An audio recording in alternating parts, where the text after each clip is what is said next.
नमस्कार दोस्तों। दो दंपति होते हैं आपस में, उनमें पटती नहीं है और एक बच्चा होता है।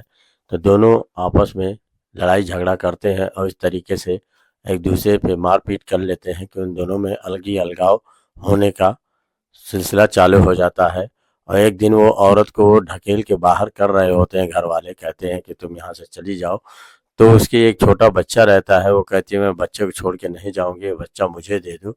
लेकिन वो लोग मानते नहीं हैं, जबरदस्ती खींच के बच्चे को अपने पास ले लेते हैं और उस औरत को बाहर निकाल देते हैं। फिर वो दोस्तों बाहर से रोती बिलखती चली जाती है। और उसके बाद ये बच्चा जो है 8 साल बाद अपनी माँ से जब मिलता है तो उसका भी एक बहुत बुरा हाल हो जाता है। और उसको देखकर हर कोई रो पड़ेगा कि इसकी हालत आखिर कैसे इन लोगों ने ऐसे बना दी।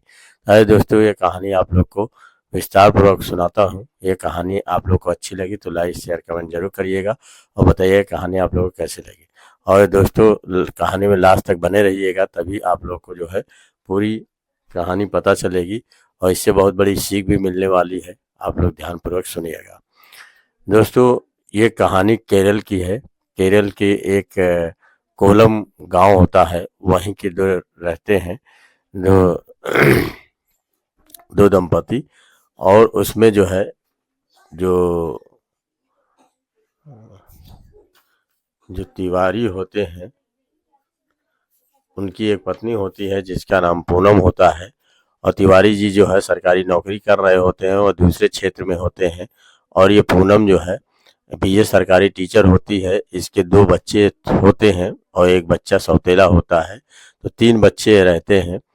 तो वहीं के बगल में स्कूल के बगल में अपना जो है ये घर किराए पे ले लेती है, वहाँ पे रहती है। तो वहीं के बगल में एक निर्मला नाम की औरत भी रहती है, तो वो कुछ गरीब घर की रहती है। तो उसके भी 3 बच्चे रहते हैं। तो आके वो कहती है कि मैडम, मेरे 3 बच्चे हैं और वो आपके स्कूल में पढ़ते हैं, ज़रा उसको ज़रा आप ध्यान दे दिया करिएगा। तो कहती है ठीक है, लेकिन मैं अपने बच्चों को छोड़ के यहाँ जाती हूँ तो इसको देखने वाला कोई नहीं रहता है, घर में बहुत सारा काम रहता है। अगर कोई काम कर देता तो मैं उसे अच्छे खासी तनख्वाह भी देती। तो इस बात पे निर्मला को सुनती है तो कहती है कि अरे, तो मुझे ही आप काम दे दीजिए, मैं अपने आपके बच्चों को देख भी लिया करूँगी और आपका घर का काम भी कर दिया करूँगी। तो इस बात पे जो है पूनम राजी हो जाती है और कहती है ठीक है, तुम जो है मेरे तीनों बच्चों को ध्यान रखना और जो है इनको खाना पीना बना देना, और जो भी झाड़ू पोछा हो और खाना पीना हो सब बना के रख दिया करना। तो कहती है ठीक है मालकिन, मैं अपना काम कर दिया करूँगी। एक दिन होता क्या है कि जब वो काम पे आती है तो देखती है तो एक बच्चा जो है काफ़ी रो रहा होता है। तो घर में जैसे ही घुसती है तो वो पूछती है कि अरे मालकिन, ये क्या बात है, आप तो 3 बच्चे बता रहे थे, तो तीसरा बच्चा कौन है? तो कहते अरे वही तो है, वो निकम्मा हमेशा रोया करता है, देख रही हैं रो रहा है। तो कह रहे 8-10 साल का हो गया है लेकिन अभी तक मैं इसको झेल रही हूँ। तो कहते क्या बात है, ये आपका बेटा नहीं है क्या? नहीं, मेरे 2 बेटे हैं, ये मेरे पति का बेटा है, ये मेरा सौतेला बेटा है। ये इसी वजह से जो है हमेशा रोता रहता है, इसको मैं 10 साल से झेल रही हूँ, 8-10 साल हो गया। और ये चुप ही नहीं होता है, कुछ ना कुछ मक्कारी किया करता है, घर का कोई काम काज करता नहीं। तो वो कहते हैं कि मैंने मैम, ये पढ़ने नहीं जाता है क्या? तो कहता है कि ये पढ़ने, इसको पढ़ा लिखा के हम लोग क्या करेंगे फालतू में पैसा लगा के। तो वो जो है उन 2 बच्चों को ही पढ़ाती लिखाती है, इनको नहीं पढ़ाती है। इनके गणेश को नहीं पढ़ाती है। तो गणेश से एक दिन पूछती है कि क्यों गणेश, तुमको पढ़ाई करने का मन नहीं करता है? तो कहता है कि मैडम, मैम, मुझे पढ़ने का तो बहुत मन करता है लेकिन मेरी माँ जो है मुझे पढ़ाने नहीं भेजती है और मैं घर ही पे पढ़ लिया करता हूँ। तो मेरे माँ बाप जो है, तो कहते तुम्हारे पापा नहीं कुछ बोलते हैं? कहते पापा जब आते हैं तो ये मेरी माँ उससे उल्टा सीधा पता नहीं मेरी शिकायत लगा के मुझे पिटवाती है और मुझे मार भी खिलाती है। तो ये लोग मुझे बहुत मारते पीटते हैं और मुझे कभी कभी खिलौना नहीं देते हैं, ना खेलने देते हैं। तो कहते क्या वो दोनों बेटे जो हैं उनको उनको भी मारते हैं? कहते नहीं, उनको नहीं मारते हैं, और केवल हम ही को ये लोग मारते पीटते हैं और उनको कभी नहीं कुछ कहते हैं।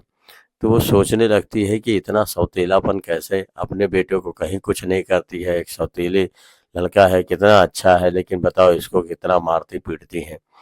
तो उनका जो पति होते हैं तिवारी जी, वो जो है बाहर दूसरे गांव क्षेत्र में रहते हैं, वहीं पे नौकरी करते हैं।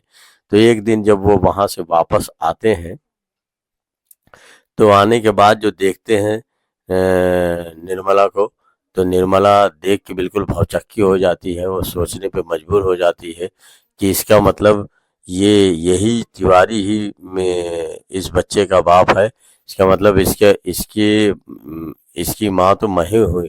तब उसे तुरंत एकाएक याद आ जाता है कि ये तो मेरा ही बेटा है, और मेरे बेटे को इन लोगों ने 8 10 सालों में इतनी बुरी हालत कर दी कि एक नौकर से भी बदतर लगता है। वो तुरंत जो है तिवारी पे टूट पड़ती है और तिवारी को मारने पीटने लगती है। कहती है कि तुमने मेरे बेटे के ये हालत कर दिया, बस यही तुम किए हो 8 10 सालों में। बताओ क्या क्या, मैं 15 दिन से देख रही हूँ कि मेरे बेटे की तुम लोग हालत बहुत खराब कर दिए हो, और तुम्हारी औरत और तुम दोनों मिलकर मारते पीटते हो। इस बात पे जो है पूनम को भी समझ में नहीं आता है कि आखिर ये नौकरानी होके कैसे मेरे पति को मारने लगी। बाद में जब चारों तरफ से लोग इकट्ठा होते हैं, आने लगते हैं, तब छुड़ाते हैं। छुड़ाने के बाद पूछते हैं कि आखिर माजरा क्या है। तब वो बताती है कि कहती है कि ये मेरा पहला पति है, और इस जब मैं इससे शादी की थी तब ये नौकरी वोकरी नहीं करता था। जब इसे नौकरी मिल गई तो ये मुझे मार पीट के मुझसे अलग कर दिया और मेरे बच्चे को छीन लिया। मैंने सोचा कि शायद ये अब ऊंची हस्ती हो गया है और नौकरी सरकारी करता है, तो शायद मेरे बच्चे को पढ़ा लिखा के अच्छा अप टू डेट बनाएगा। लेकिन ये मेरे बच्चे को न पढ़ाया न लिखाया, कुछ नहीं किया, एक नौकर से भी बदतर जिंदगी जीता है दिया है और बहुत मारता पीटता है। मैं इन दोनों को नहीं छोड़ूंगी। इस बात पे जो गणेश अपने छुड़ाने लगता है, कहते हैं अरे तुम छोड़ दो मैडम, मेरे माता पिता को क्यों मार रहे हो। तो कहते हैं कि तुम्हारे माता पिता ये लोग सही होते तो मुझे मारना पड़ता, तुम मेरे बेटे हो।